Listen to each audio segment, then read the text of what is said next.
Sekarang saya akan menjelaskan tentang sheet comparison. Jadi untuk sheet comparison ini sebenarnya di tips nebeng Konglo yang saya rilis akhir 2024 itu, ini salah satu yang ada di dalamnya kan. Memang saya mention juga bahwa tips nebeng Konglo itu adalah market research yang saya berikan juga tools di dalamnya. Itu adalah tools yang nantinya akan dimasukin ke Big Player Detector 2025 dan ya ini realisasinya.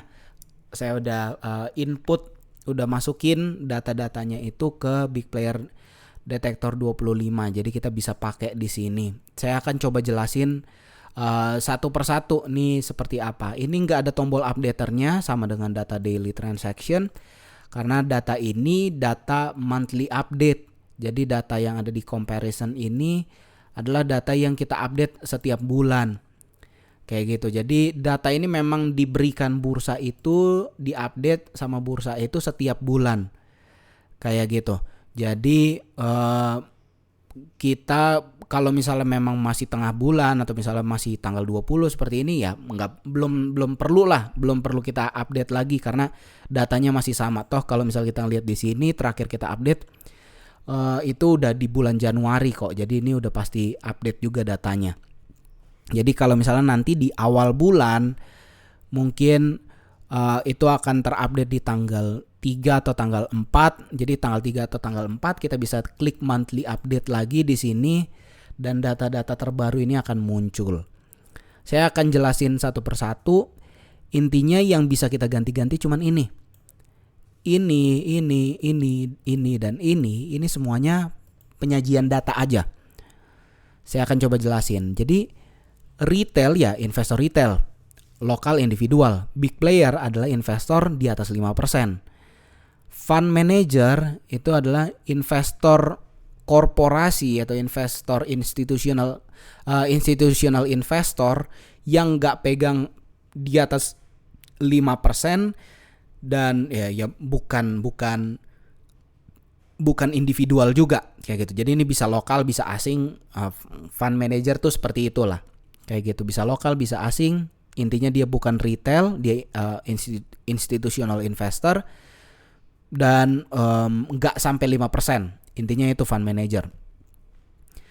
Ini awalnya saya mau berikan per grup. Jadi misalnya di Salim Group tuh ada apa aja, ini bisa langsung drop down. Awalnya saya mau buat seperti itu, cuman setelah dipikir-pikir juga kalau misalnya per grup seperti itu, kalau misalnya kita mau compare ternyata yang kita bidik nih dari dua konglomerasi berbeda, susah kita ganti-gantinya. That's why menurut saya ini lebih baik saya buka aja. Jadi kalau misalnya teman-teman mau compare berdasarkan satu sektor tertentu atau satu grup konglomerasi tertentu, itu bisa dimasukin aja langsung di sini saham-sahamnya apa aja kayak gitu.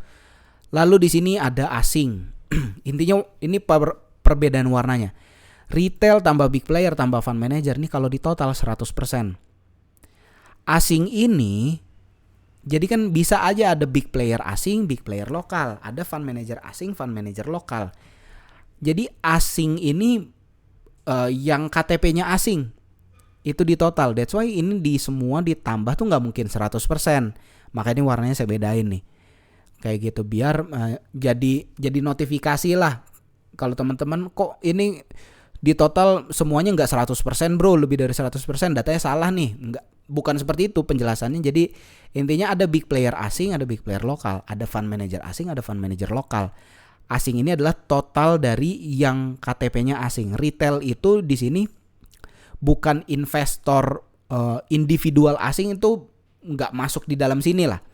Kayak gitu loh. Retail itu lokal individual. Kayak gitu. Jadi intinya nggak masuk lah di sini lokal individual asing tuh nggak ada di sini. Ini pure lokal individual. Lalu di sini ada market cap. Market cap ini per laporan bulan terakhir.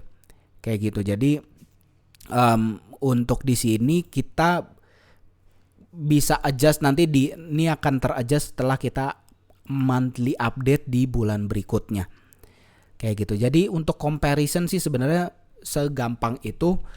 Penggunaannya ya kita tinggal praktek aja, misalnya BMRI, terus BBNI. Ini untuk cara kita menggunakannya lah. Kalau misalnya kita ngelihat seperti ini nih, BCA itu retailnya berapa persen, BRI retailnya berapa persen, BNI berapa persen, Mandiri berapa persen. That's why ini kan waktu itu sempat saya bahas juga di story bahwa di antara 4 big bank itu preferensi pribadi ya, saya lebih prefer ke Bank Mandiri kayak gitu karena porsi investor retailnya kecil. Di sini ada big playernya siapa? INA, itu sovereign wealth fundnya Indonesia. Ini nggak bergerak. Saya juga nggak ngerti fungsinya dari awal nih seperti apa nih untuk saya pikir ya kalau misalnya ada aksi kepanikan besar, mereka mungkin akan bergerak untuk menampung, untuk meredam kepanikan. Saya pikir akan seperti itu. Ternyata pas BRI jatuh, Bank Mandiri jatuh, itu saya nggak melihat ada pergerakan juga dari SWF itu. Bukannya protes, cuman memang nggak melihat ada pergerakan. Jadi intinya nih big player yang nggak bergerak juga di sini, memang scriptless sahamnya, tapi yang nggak bergerak kayak gitu. Terus jadi yang bergerak di sini sebenarnya lebih banyak fund manager.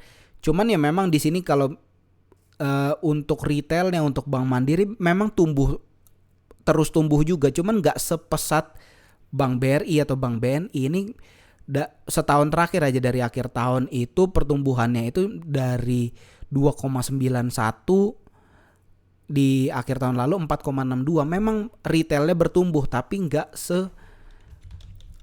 sebanyak Bank BRI yang tumbuh dari 4% sampai 13,5% kayak gitu. Ini pertumbuhannya banyak banget. Bank BNI juga sebenarnya ini tumbuhnya sedikit juga kayak gitu, lebih landai juga 10% ke 15%. Sedangkan Bank Mandiri ini yang pertumbuhan investor retailnya cukup kecil. That's why ya itulah alasan video kemarin tuh saya di antara 4 big bank itu saya lebih prefer Mandiri kayak gitu. Jadi itu aja fungsi untuk comparison, teman-teman bisa pakai untuk compare saham-saham yang memang teman-teman lagi incar seperti itu.